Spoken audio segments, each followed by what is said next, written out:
അപൂർവം ചില ഗറാഷുകളിലൊഴികെ നമ്മുടെ ട്രോളി ജാക്കിൻ്റെ പരിപാലനം സമയക്കുറവുകൊണ്ടായിരിക്കാം വളരെ മോശമായ രീതിയിലാണ് കണ്ടിട്ടുള്ളത്.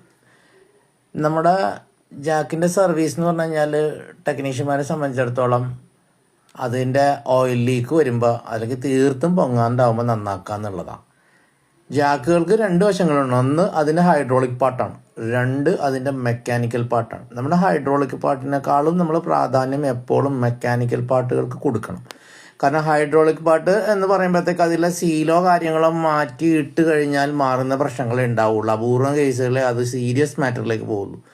പക്ഷേ മെക്കാനിക്കൽ പാർട്ടിൻ്റെ വിഷയം എന്ന് പറഞ്ഞാൽ വീല് ഇളകി തുടങ്ങുമ്പോഴത്തേക്ക് അത് നട്ടുകളൊക്കെ ടൈറ്റ് കൊടുക്കുക, അല്ലെങ്കിൽ നന്നായിട്ട് ലോഡ് വരുന്ന ഭാഗങ്ങളിലെല്ലാം ലൂബ്രിക്കേഷൻ കൊടുക്കുക, ഈ അടന്നു പോവുക വിട്ടു പോകുന്ന പാർട്സുകളൊക്കെ എന്തെങ്കിലും ഉണ്ടെങ്കിൽ അതൊക്കെ അതാ സമയത്ത് റീപ്ലേസ് ചെയ്യുക. ഇതൊക്കെ ചെയ്യാതിരുന്നു കഴിഞ്ഞാൽ ആകെ ബോഡിയുടെ മുകളിൽ ഓവർലോഡ് വരും. ഇതിങ്ങനെ നട്ടുകളൊക്കെ ഇത് അഴിഞ്ഞ് ഒരു സുപ്രഭാതത്തിൽ പോകുന്നതല്ല, നിരന്തരം കുറേ നാൾ കിടന്ന് അശ്രദ്ധമായിട്ട് ഉപയോഗിക്കുമ്പോൾ ഊരിപ്പോകുന്നതാണ്. അങ്ങനെ ഇപ്പോൾ സ്പ്രിങ് ഒടിഞ്ഞു പോയി. അപ്പോൾ എന്താ വെച്ചാൽ പാഡിൽ നിലത്ത് വന്ന് എപ്പോഴും അടിച്ചുകൊണ്ടിരിക്കും. അങ്ങനെ വന്നു കഴിയുമ്പോൾ പിസ്റ്റണിൻ്റെ മുകളിൽ തേയ്മാനം കൂടുതൽ വരും.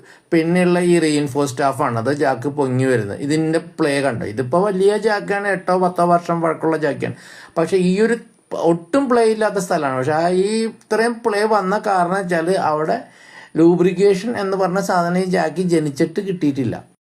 അപ്പോൾ സ്വാഭാവികമായിട്ട് തേയ്മാനം വരും. ജാക്കിന് കുറേ അധികം ഗ്രീസിങ് പോയിന്റ്സുകളും ഓയിലിംഗ് പോയിന്റ്സുകളും ഉണ്ട്. അതെല്ലാം തന്നെ നമ്മൾ സ്റ്റഡി ചെയ്ത് അതിന് ആ വേണ്ട രീതിയിൽ അത് ചെയ്ത് കൊടുത്തു കഴിഞ്ഞാൽ ആ സാധനം നിലനിന്നോളൂ.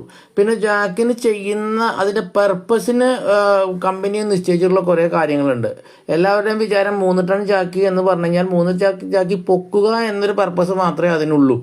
പക്ഷെ നമ്മുടെ ചില ഗറാഷുകളിൽ നമ്മൾ കണ്ടുവരുന്ന ഒരു പ്രവണതയാണ് ഈ സാധനം നമ്മൾ വണ്ടി നീങ്ങാതെ കിടക്കുന്ന വണ്ടിയൊക്കെ ഉണ്ടെങ്കിൽ മൊത്തം പൊക്കിയിട്ട് വലിച്ചുകൊണ്ടു പോകും. പക്ഷെ ജാക്കിയുടെ വീലുകളോ ബോഡിയോ ഒന്നും തന്നെ അത്തരത്തിൽ ഒരു മൂവ്മെൻറ്റിന് വേണ്ടിയിട്ട് ഡിസൈൻ ചെയ്തതല്ല. അങ്ങനെ നിങ്ങൾ വലിക്കുമ്പോൾ ഇതിൽ അലൈൻമെൻറ്റും കാര്യങ്ങളും ബോളും ഒക്കെ പോകും. അതിന് വീൽ ഡോളി പോലുള്ള സാധനങ്ങൾ ഉപയോഗിക്കണം. അതല്ലാന്നുണ്ടെങ്കിൽ 3 ടൺ കനമുള്ള വണ്ടി നിങ്ങൾ 10 ടൺ ജാക്കിയൊക്കെ വെച്ചാണ് വലിക്കേണ്ടത്. എന്നാലും മാത്രമേ ആ വീലുകൾക്ക് ലോഡ് താങ്ങാൻ പറ്റുള്ളൂ. അതല്ല എന്നുണ്ടെങ്കിൽ നിങ്ങളുടെ തറയും കൂടി ഇച്ചിരി മോശമായ അവസ്ഥയിലാണെങ്കിൽ ആ ജാക്കിയുടെ കാര്യം പോക്കാണ്. അപ്പോൾ ജാക്കിയുടെ പർപ്പസിന് വിരുദ്ധമായിട്ട് ഉപയോഗിക്കുമ്പോൾ ഇതിൽ കംപ്ലൈൻറ്റുകളൊക്കെ വരാം.